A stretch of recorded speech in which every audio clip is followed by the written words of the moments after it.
Welcome into the 365 Sports Baylor postgame show. Paul, Catalina, and Jacob Wilson. And I was not looking at the camera when that started, even though I told Jacob, go ahead. Because I'm still trying to put into words what we just saw, Jacob, which was the reason that TCU is a CFP team. Because they do things like that. And it's the reason that Baylor is where they are is because in those moments, they make the plays and Baylor didn't. Baylor needs to get one first down. They need 2 more yards. Blake Shapen's got to complete it, throw a pass to Ben Sims and not run the ball. He doesn't. TCU had exactly as much time as they needed to kick the game-winning field goal and scramble on. And what I thought, and this is uncharacteristic of me watching a Sonny Dykes game, was like, well, that was a dumb call. Yeah. And maybe it was, but it worked out, and that they kicked the ball. Baylor doesn't take a timeout, which would have helped them. They kind of pushed Baylor into that, and Baylor is scrambling so much, they don't sub. If they sub there, because TCU is bringing the kicker on, they have to at least sub one person, then they'll have to hold the ball and time runs out. But again, it's happening so frantically, like what can you do? And Baylor falls to TCU 29-28.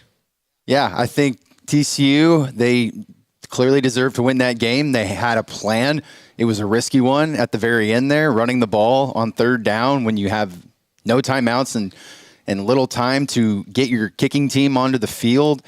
But maybe they've got a little bit of a horseshoe up their rear, it seems like they've had one all year long. Yeah, that's what when you're a team of destiny, that's kind of what goes on for you, right? I mean, things work out your way, and it's because they make things happen. Look, Max Duggan hustles to get out of a sack and dive out of bounds to stop the clock. That saved time for them, even though they didn't get anything. He, runs a great quarterback draw to get a first down. Like, those things happen for TCU because they make them happen. Yep. Right? And that's where Baylor's difference is in this game, in this season, is when they've had to make those things happen, they don't. No. They don't at all. So it is I am, again, really, really dumbstruck as to how to put it into words, because I'm still thinking about, holy cow, that was an amazing ending to a game. Yes, it was. It was a great game in general. It was a great game. Baylor did everything way better than they did a week ago. They showed up, but there were still just those little things. Little tiny things that got them. And they pretty much shut down the TCU run game for most of the game. Mm-hmm. Kendry Miller, not really a factor. I know he scored a touchdown, but he wasn't dominating the game. They didn't give up they gave up one big play in the passing game to Tay Barber. TCU had to fight for everything they got today. Yeah, they did. And I mean, they were able to keep DeMercado at bay as well. And yeah, I'm still trying to process this one myself, just because it really looked like they finally had control there at the end. But then just that one play, like you mentioned, Blake Shapen, he chooses not to throw the ball when it was wide open. I think, was it confidence, or was he really just trying to keep the clock going? I think it was actually a lack of confidence, because I think he just wanted to burn that last time out and hope that his defense could get it done.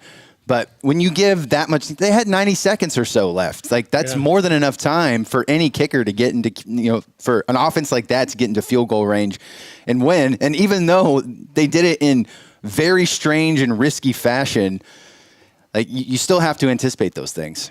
Yeah. Like, it's just what I was telling you in the parking lot on the way back to the car. Well, kudos to Baylor fans for nobody leaving when we were leaving in the third quarter, by the way.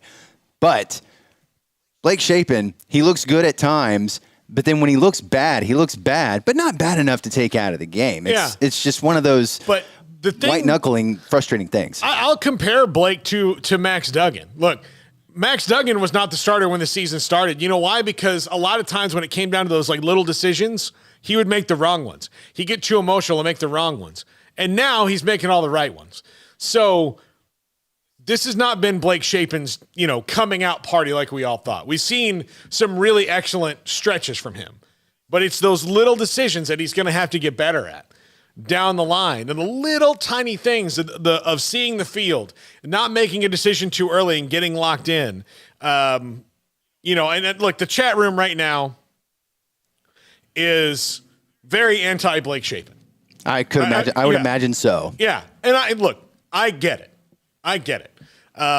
They are going to have to work on a lot of things with him.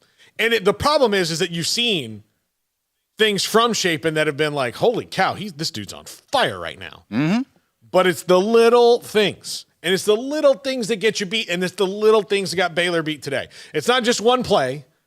It's several little things throughout the day, right? Right. And ultimately, especially at the end, where, look, you just got to get one first down. Yeah. You just got to get one first down. And that moment wound up being too big for them. And it wasn't too big for TCU. Hey, TCU, all you have to do is kick this field goal while the clock is running down and you can't stop it. Yeah. No problem. They do it. Baylor does it. It's just those little things. That's the difference between TCU at 11-0 and Baylor at 6-5 right now. Yeah, you just got to hope that they can find a way to reset in the offseason and grow and get more mature. I don't think that this necessarily lies on the coaches. I think that this is a young team that hasn't quite gotten their cohesiveness together, and they just need to be able to calm down, embrace the spotlight, because, when everything looked good and they just kind of tried to coast, they tried to be way too conservative. The first two play calls were questionably, everyone knew that they were going to run, but it was just right up the middle. TCU knew what was going to happen. You and I both knew what was going to happen. They were going to run the ball up the middle, and unless something miraculous happened, they were just going to get those two stops, force timeouts. But when the other team knows what's going to happen, I think you've got to find a way to be a little bit more creative than that. Yeah, and I think this at the end of the game, there were a couple things. I thought the play calling was 80-20 for most of the game. Yeah.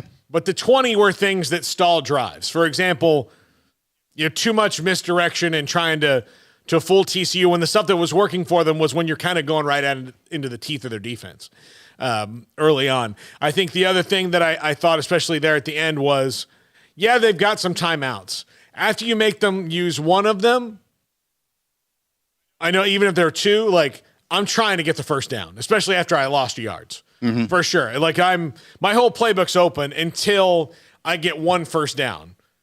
And then after that, you can start running and they get two time. You can get it to where you can maybe run some more time off the clock, because, a minute and a half was exactly as much. 134 was exactly as much time as they needed. If you don't get the first down and you leave them 148, what does that matter? Right. Right. And the whole point of the drive, just to say it, was to not give them the ball back. Right now, this feels like if you're watching and you're not a Baylor fan, if you're a Cowboys fan, this is how you feel watching Aaron Rodgers beat you time after time. Yeah, it does. It's a lot like that. 254-339-1122. Call us, text us. Let me pull the text line up. I haven't done that yet. Again, I was so in shock about how that game ended, about how TCU was able to pull that off. And they were told a month ago they can only win games one way, right? Right. No. They just, Sonny Dykes and the Horned Frogs have spent the last month giving double birds to the committee for even thinking it. Yeah, and I said it on the big one too. I've said it on prior post-game shows. This TCU team faces adversity almost every single week, and somehow, some way, it's never the same way, but somehow, some way, they find a way to overcome it, and Baylor fans are swallowing that super bitter pill right now. Yeah. So, man. 254. Blake Shapen's the problem, sliding on third down. He had the chance to get the first down. The 3-6-1, I just threw up in my mouth. I hate frogs and everything purple. Valiant effort by our Bears. Let's take revenge on Texas. So, I think we're going to get a lot of watches today, Jacob, as Baylor fans try to work through this, and TCU fans that watch us will watch and I'm sure most of them are still thinking how did that even I mean, I'm actually a little bit glad that Baylor's playing in Austin next week because, look, the Baylor fans were great today. Best game that they have been out for all season after a week of, back and forth criticisms. But how do you get up the day after Thanksgiving following a performance like this one today? Yeah. Yeah, I don't know. But, going to Austin next week. And that's a team that's got to go beat Kansas, a team that beat them last year. That's true. On the road. All right, let's go to Raymond in Waco. Raymond, I could not think of a better person to call first out of the box after a game like that, buddy. What are your thoughts? Raymond, you there? Raymond. Hello, Raymond. And I hope they go all the way, man. They better take every damn minute, every damn piece of a nerve they can and go do what they got to do, man. But watching this game, Paul, it just proves to me that Baylor's got talent, and if they just focus and before every snap, they can compete. They competed right now with the number 4 team in the nation, dude. Unbeaten team. We got the talent. I just can't wait till next year. Well, and that's thanks for taking my call, Paul. Yeah, thanks, Raymond. Raymond's a great, very loyal listener. Back all the way. I remember from my old days. Yeah, great. I love Raymond. Raymond's fun to listen to. Great texter as well. Great, gives us great text. But look, yeah, they have the look. They were toe to toe with the number 4 team in the country this year because they're as good as that team. Maybe TCU's a little bit more talented at key spots. Mostly, to me, the biggest difference is cornerback and wide receiver, where there are, definite NFL players there. Quentin Johnston goes down. Tay Barber comes right in and makes plays. Yeah. Not to have Quentin Johnston in most of the second half. Yeah. And still pull that game off when you were down. Missed an extra point. Missed a 2-point conversion that would have tied the game and had to win it that way. That's just... Yeah, and how about little old Gunnar Henderson getting a touchdown after Baylor failed twice to capitalize on Max Duggan interceptions? That was something that we haven't mentioned just yet. We can talk about it a little bit more later in the show. But those 2 Duggan interceptions that they went 3 and out on subsequently on, that was kind of the third quarter tradition that Baylor has had going this year. Yeah. Frew's booze. We use the substitution rule to perfection to ice Tech's offense and suddenly forget how to do it.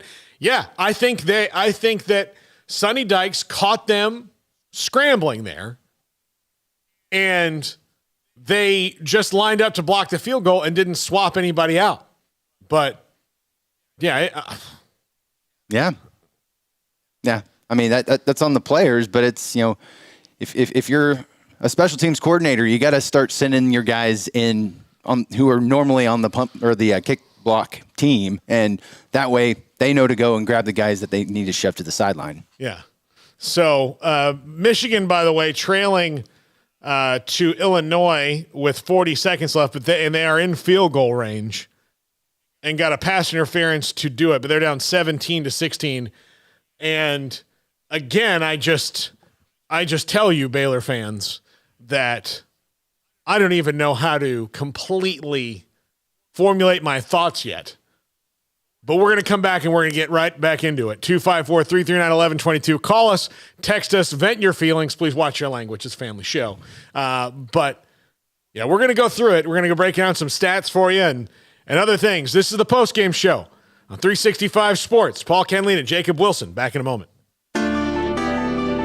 Edward Jones Financial Advisors Ben Erlinson, Chuck Verno, Brad Wilson, and Cam Heathcott understand these are difficult and changing times we live in, but they know how important your financial investments are to you. So is your financial advisor staying in touch with you and helping you navigate today's financial climate? Invest with Edward Jones Financial Advisors Ben Erlinson, Chuck Verno, Brad Wilson, and Cam Heathcott, who invest their time and experience back to you and your money. And like coaching athletes, investing money is about time, patience, and encouragement. Contact Ben Erlinson at 254-759-8533, Chuck Verno at 720 North 64th Street, Brad Wilson's location at 250 Sharon Drive in Woodway, and Cam Heathcott in Conroe. Edward Jones Financial Advisors, Ben Erlinson, Chuck Verno, Brad Wilson, and Cam Heathcott, proud sponsors of 365 Sports. Edward Jones, making sense of investing, member SIPC.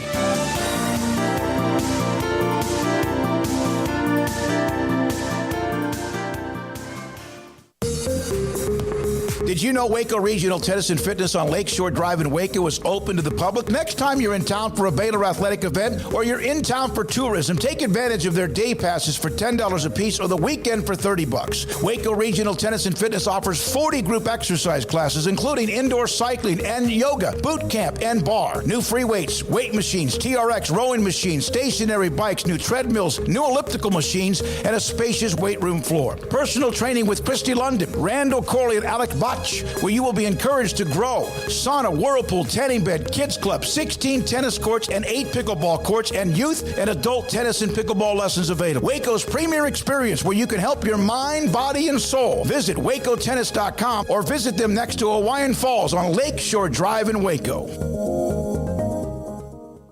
Pizza, burgers, and Bears football. There's no place around Waco that serves them all other than Bubba's 33. Come show your green and gold and enjoy some of Waco's best food and beverages while watching your favorite team, the Bears. When real Bears fans get hungry, Bubba's 33 is the #1 spot for ice-cold drinks, hand-stretched, stone-baked pizzas, and bacon-infused burgers. Join us for indoor or patio dining. Bubba's 33, Waco's restaurant and proud supporter of Baylor Bears football. Sick 'em, Bears!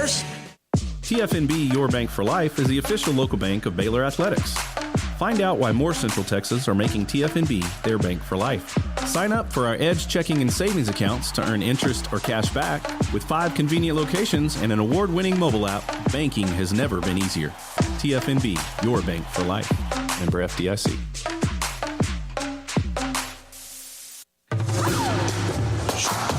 Game Day Live on Sikkim 365 Radio is brought to you by Texas Farm Bureau Insurance, TFNB, Your Bank for Life, Richard Carr Buick GMC Cadillac, Green Nations Brewing Company, Waco Regional Tennis and Fitness, Edward Jones Advisors, Ben Erlinson, Chuck Verno, Brad Wilson, and Cam Heathcott, and Bubba's 33.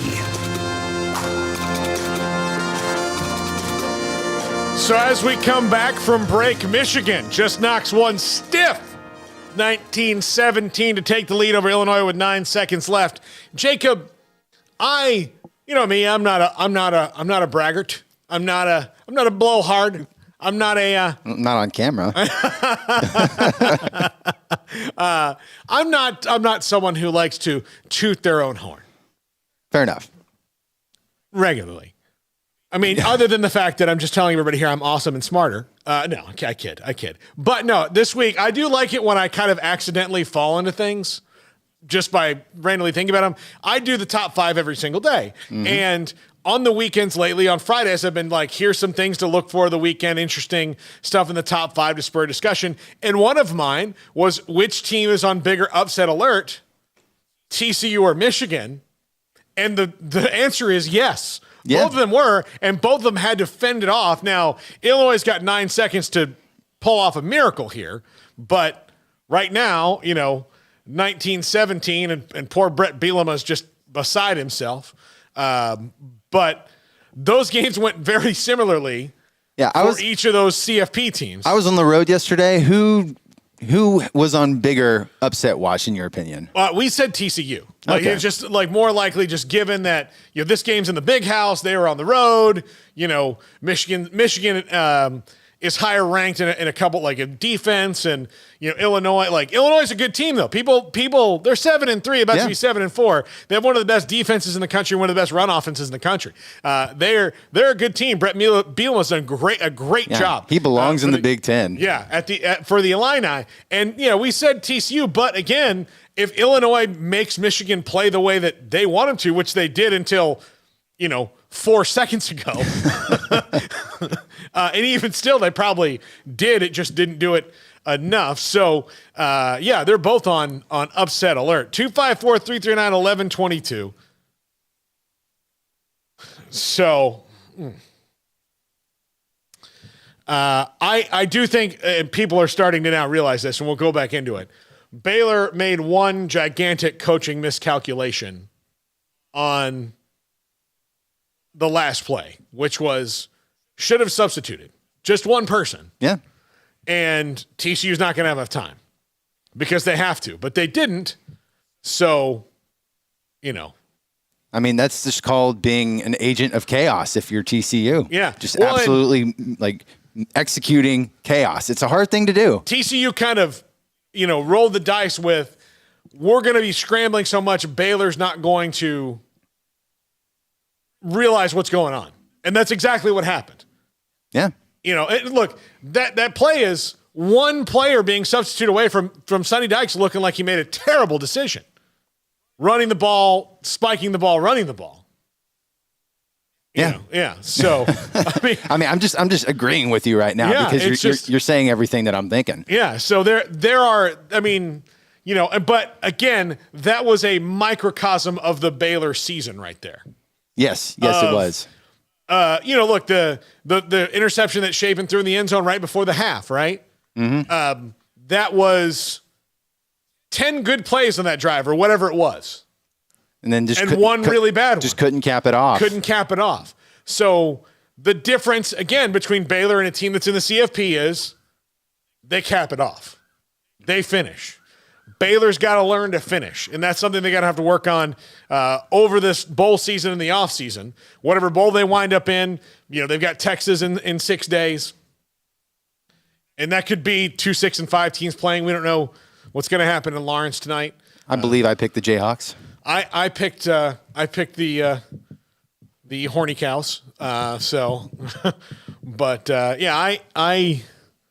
I don't know, man. I like this game, and I feel bad. Ryan Pryor on the chat room said more erudite takes from Paul, and I don't feel very, erudite would probably not be the word I use, but I don't feel very verbose or anything right now. Verbose, that's a vocabulary word. Yeah, so is erudite. We're going to do a test next week on the vocabulary words from this week, and then so on and so on. So Paul, my wife is a teacher, and so I think she'd be better at this segment right now because I am not strong in the fancy vocabulary word. Yeah, it took 7 years to graduate. But it's just when you see a game that ends like that in the wildest fashion possible, and I think there's a TCU bus right there. At least one of them. Yep. Sure thing. They're getting back to Fort Worth as fast as they can to celebrate that. And look, they should. We had Sonny Dykes in the show earlier this week, and it is remarkable because I don't think TCU wins a game like that with Gary Patterson. No. I don't think TCU is really in a game like that with Gary Patterson, at least not in the past couple of years. No, but I do think with Sonny Dykes, this is their – and look, Baylor's the same way. They're very even-keeled, and that's a good thing. It's a very good thing. TCU was ready for this year. Yes. In and out. Baylor was partially ready for this year. A little bit, There's those moments where they just had those things, and – I'm kind of looking. I'm curious to the reboot of the roster. Like who steps up, who comes back and learns from last year because they're losing some dudes. It's senior day today. Yeah, and there's guys leaving. There's talented guys leaving. There's experience leaving. I think a lot of the players that they have, they're going to be key players. Say they don't bring in anyone. A lot of the players that are going to be on the team next year are very young and not as mature as they eventually will be. Yeah. I think it's pretty important that they go and get a locker room guy in the transfer portal next year, someone who has been a proven leader in a program in college football, because I'm not saying that they don't have that right now, but they need someone to further the maturity of the current playmakers and role players that they have, because like you said, they've had so many opportunities to win so many games, and they've had the little things just come in and bite them in the ass second half of so many games this year. If you're a Baylor fan, I don't blame you for being frustrated, especially today. Yeah. From the 254, just frustrating to watch this team play. I'm trying to be level-headed about it. It should have never needed to come down to a kick for TCU to win. Go for it. At the end, if they can't come up with 2 yards, then they deserve to lose the game. I don't agree with going for it because you would essentially just put TCU right where they kicked the field goal from, and then they probably score a touchdown because they've got nothing but time and not much field. Mm-hmm. So then the not having any timeouts doesn't ever probably come into it. You know, so I get it. I mean, look, they've gone for it in that side of the field before, but never really in that down and distance. So Yeah, and they had plenty of feel that they had. Like, it wasn't a gimme that TCU would get into field goal range and make it happen. And I was saying to you during the break, Paul, like, I'm looking at Heisman odds right now. Max Duggan isn't really anywhere on the radar. I think he made it. I know it's a little late in the season, but I think he really made a case today because he took control of that game at the end and won it. Yeah, he had a Heisman moment today. He did. Now, look, other guys are going to have them, but if you wanted me to make a case for Max Duggan, I could reasonably make one. You know, his numbers aren't as big as some of the other guys, which is probably what knocks him down a little bit. Mm-hmm. But as far as winning games, doing it in the key moments, making key plays, the team's not anywhere close to where they are. And no offense to Chandler Morris, but I think this team is 9-3 with Chandler Morris. Mm-hmm. I still think it's a good team. I think it's a really good team. I think they've proven that out, that they're deep and they're good and they're talented and they're well coached. But I think that Max Duggan is the spark in the heart of that team. Yeah, he's a mature player who has a lot of experience, and it is clear that with a new coaching regime, he's been able to grow from his past struggles and, you know, really dig into his bag of talent and use it and actually play very, very well this year. I did not expect Max Duggan to be the starter for one thing and then to look as great as he has. Yeah. All right. From the 4-2-3, as a Tennessee fan, I have to ask, is Butch Jones coaching Baylor and Illinois today? Two teams finding ways to lose completely winnable games. Yeah. Well, two teams also losing to teams that have more experience, have that it factor that they just don't have. Mm-hmm. You know, and I'm going to coin a phrase right now about this team. The 2022 Baylor team will be the back and forth Bears to me. Yeah, that's a really good way to describe they're them. just back and forth, and it was just not the right time for them to defend that conference title. No, it wasn't. They were just they just weren't there. And we saw that last week in that they, didn't show up ready to play in a very key moment. Then this week they showed up ready to play and went blow for blow. Yes, they did. But lost, So I do know that the chat room is all over Jeff Grimes. All over Jeff Grimes. But remember last year when he looked like he knew what he was doing all the time? Yeah. He knows what he's doing. Now, look, does he had a perfect season? No. But I do think that they have been concerned with the limitations of their offense from day one. Yeah. Yeah, and his stock is not nearly as high right now as it was last year. And you mentioned to me, I believe in the break, that if Baylor fans are frustrated with Jeff Grimes now, they might not have to be for much longer because he is on the radar for head coaching jobs in the country. How likely is it that he takes a head coaching job in college football next year? Because we've been talking about it a lot on the show, and Jeff Grimes' name has not been mentioned nearly as much as it was earlier in the year. No, but I think that anybody who's wanted to hire him, I don't think is watching this year thinking like, oh, he forgot how to do those things. I think that people that know. And look, I'm not giving him an A+ or anything like that, but I think the guy knows how to coach. I think he'll be a really good head coach one day. Whether that's this year, next year, it's going to be soon. I think the opportunity is coming for him. And I think he's on the watch list for Auburn. Now, I don't know if they're going to try to swing bigger than that, or if they, maybe say let's get Jeff Grimes in there and let him, or a guy like that, and let him try to fix the little things. Yeah.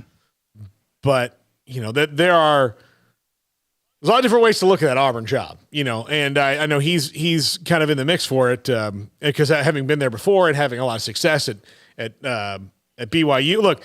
He put Zach Wilson to the second pick in the draft. Yeah. He got Gary Bohannon to lead a team to a Big 12 title without really having to throw the ball that much. Yeah. And it was very impressive. Yeah. And look, Blake Shapen has been impressive at times, but there are other limitations outside of that. Baylor does not have. Josh Cameron is kind of like that. He's getting there. Yeah, what is Josh Cameron eating lately? Because, he didn't light up the stat sheet today, but the last couple of games, he had 68 receiving yards, which for a Baylor receiver this year is very good. And he's been doing well the last several games now. And why aren't they targeting him just just a little bit more. Yeah. I think one of the things that Josh Cameron is going to be for this team is the go get a first down guy. And what they have not used him at yet, because part of this is just experience, and the dude's a walk-on, remember, is we're at the 7-yard line and I have a 3rd and goal and need to throw it in the end zone, and he needs to body somebody. Mm-hmm. I think he can do that. Yeah. They don't really have guys like that in the wide receiver core, And Ben Sims caught 1 pass for 4 yards today. Could have caught 2 for 14, and the game's completely different. But Blake Shapen didn't see him. Monterey Baldwin had the great catch at 74 yards that set up their last touchdown. They spread the ball around really well. Squirrel Williams, 112 yards rushing as he walked on senior day. We don't know what the future holds for Squirrel, but you would tend to think that means that he is not going to be there next year. He has eligibility left, maybe even 2 years of eligibility left, but he's, it's this COVID medical red shirt, kind of all the other things he has. It'd be a little underwhelming to walk on senior day more than one time. Yeah, exactly. And he could still change his mind. I don't think anybody would begrudge him to do that. Oh, no. But I do think that, given the injuries he's had, if he's going to have any kind of chance at professional ball, he might need to strike while the iron's hot. And do that. Or not. So, So Smokey just sent me this tweet. Team B should reasonably expect that Team A will attempt a field goal in this situation and should have its field goal defense unit ready.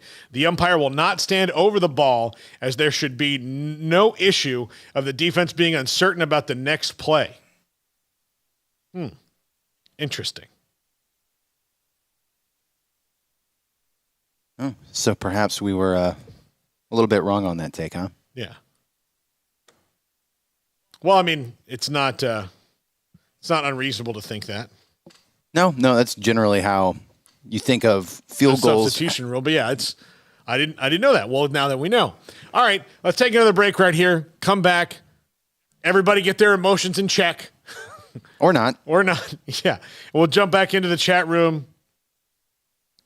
And, yes, I see, Ed, you don't think Grimes isn't going anywhere, but I'll tell you right now. So, I'm still dumbfounded.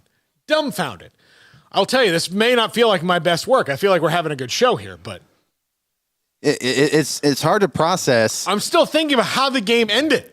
Yeah, it's just hard to process that amount of action that happens so quickly and then immediately go into a post-game show when all you have to really help you is a stat sheet and just the knowledge of knowing that Baylor let another one slip away. Yeah. So, all right, we'll take a break right here. We'll come back. We'll wrap it up. Move on with our lives. Yeah. This is the post-game show, 365 Sports. It was broad daylight. I stepped into a gas station for 5 minutes to grab a snack, and just like that, my car was broken into. They made out like a bandit. My laptop, my phone, everything. I called my agent to see what could be done, and he restored my faith in humanity. My claim was processed so quickly, and I was able to recover my losses. Stop by and see our agents at one of our 3 McLennan County locations. Coverage and discounts are subject to qualifications and policy terms and may vary by situation.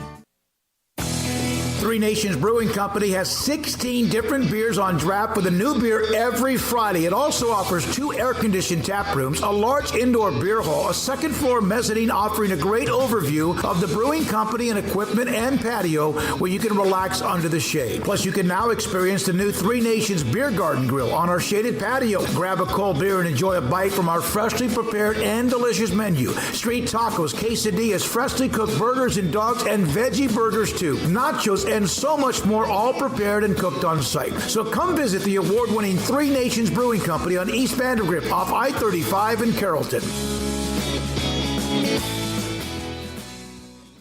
Richard Carr and his team are standing by the Bears in all sports this coming season, but Richard Carr's passion for football started many years ago when he was a trainer for the football team. In addition to his alma mater, Richard Carr also loves selling quality cars and trucks to his Central Texas neighbors. Whether you want the unbeatable GMC Sierra truck loaded with luxury and strong and tough for the workday, or the performance and ride of a Cadillac or Buick SUV, Richard Carr has an amazing lineup of vehicles for you. Stop by for a test drive, contact them online, or call and say sick 'em and you're immediately a VIP VIP at Richard Carr Buick GMC Cadillac. Find them at Highway 6 at the Imperial Exit or at richardcarr.com.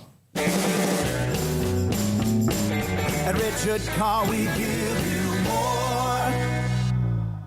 Pizza, burgers, and Bears football. There's no place around Waco that serves them all other than Bubba's 33. Come show your green and gold and enjoy some of Waco's best food and beverages while watching your favorite team, the Bears. When real Bears fans get hungry, Bubba's 33 is the #1 spot for ice-cold drinks, hand-stretched, stone-baked pizzas, and bacon-infused burgers. Join us for indoor or patio dining. Bubba's 33, Waco's restaurant and proud supporter of Baylor Bears football. Sick 'em, Bears. TFNB Your Bank for Life is the official local bank of Baylor Athletics. Find out why more Central Texas are making TFNB their bank for life. Sign up for our Edge checking and savings accounts to earn interest or cash back. With 5 convenient locations and an award-winning mobile app, banking has never been easier. TFNB, your bank for life. Member FDIC.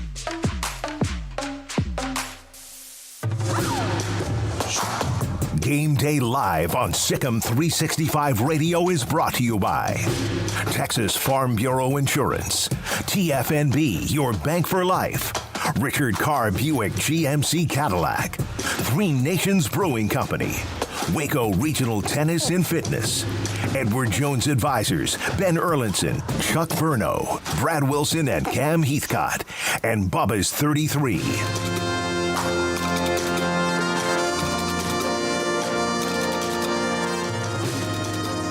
Rich Boone in the chat room, and Rich, I thank you for this. Most people wouldn't call me this a lot of the times, but Paul, this truly feels like therapy. You're the cool, calm, and collected therapist in a room filled with patients going crazy. Yeah, I feel like that's kind of my job here. I don't need to throw gasoline on a fire like this.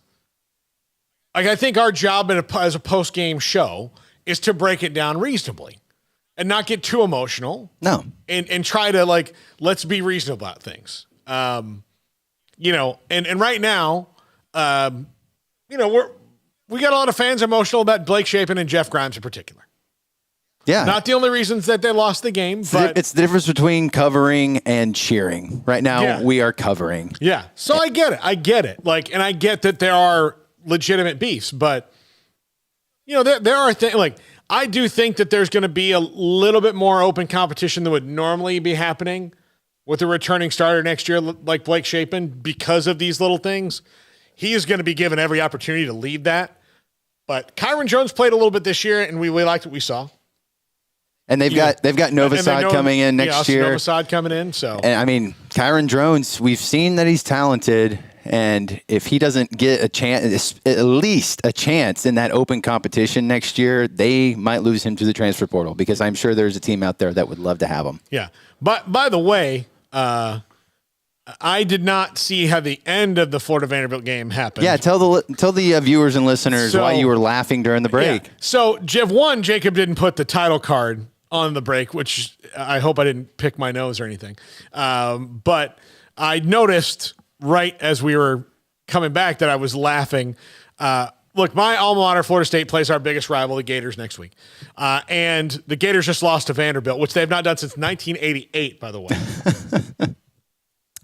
So I was laughing at that, not because I particularly take revelry in a rival losing. It's the rival losing to who they do. And I will say this, Florida State drilled Miami 2 weeks ago, and I thoroughly enjoyed that.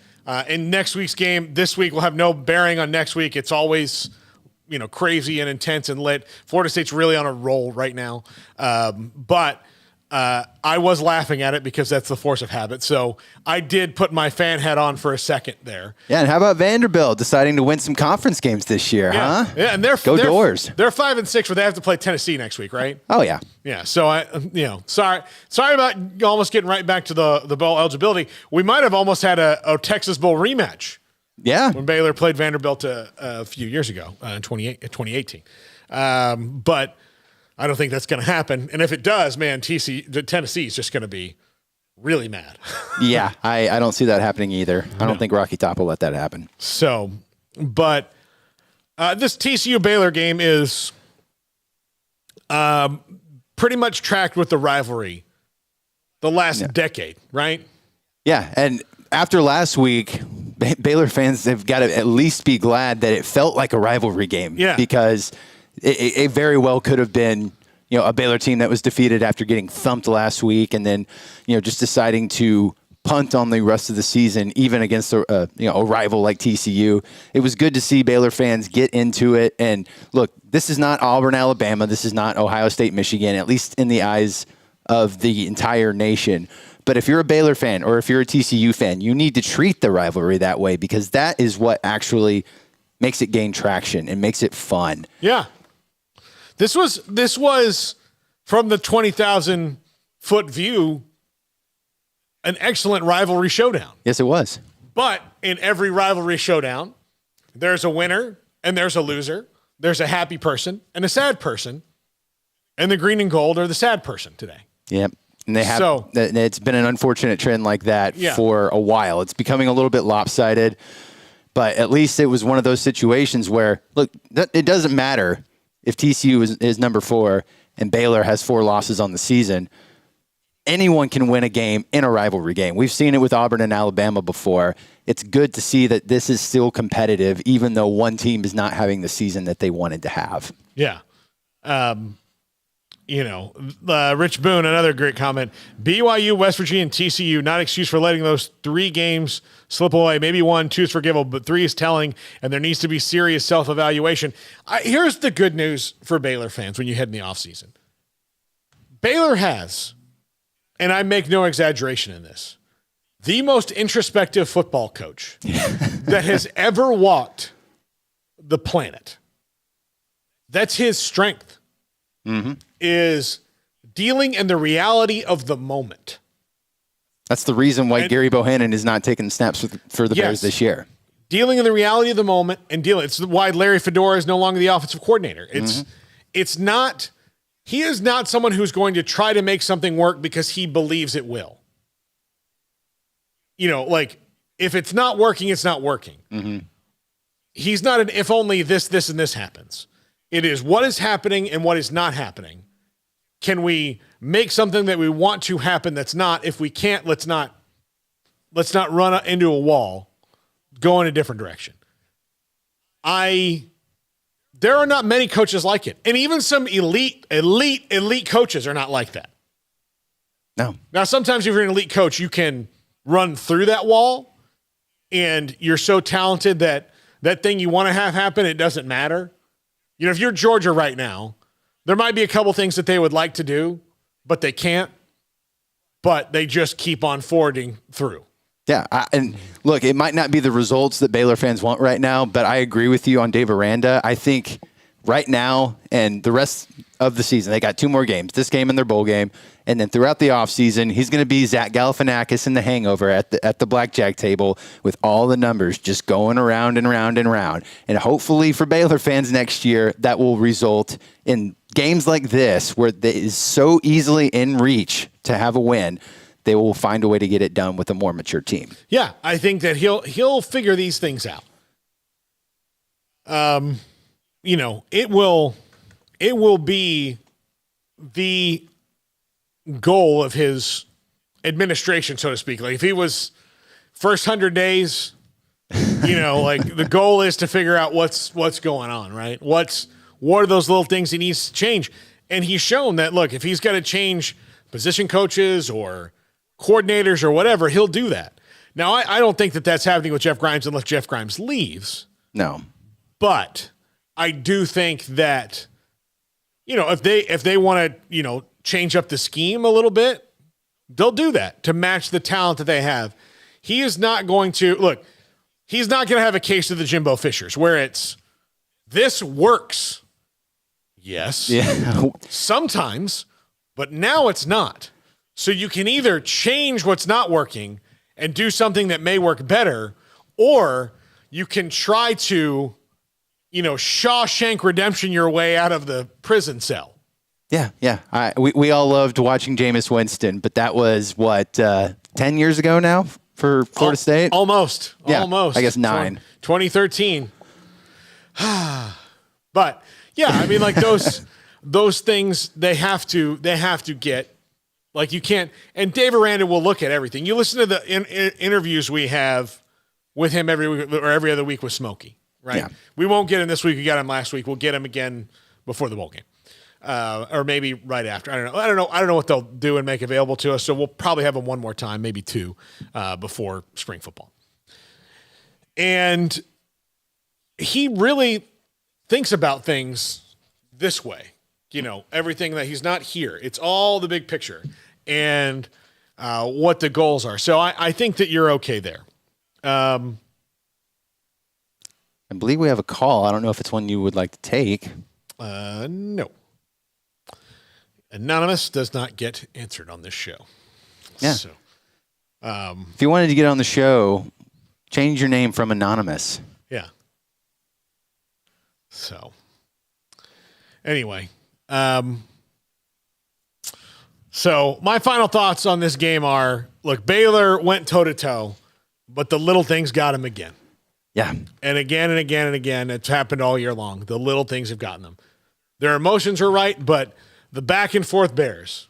The back and forth bears, Paul. They're in it emotionally. They're not in it emotionally. They're as accurate and RVO and all that is rolling along, or it's not. You're getting turnovers or you're getting gashed. You know, it's on and on and on and again and again and again.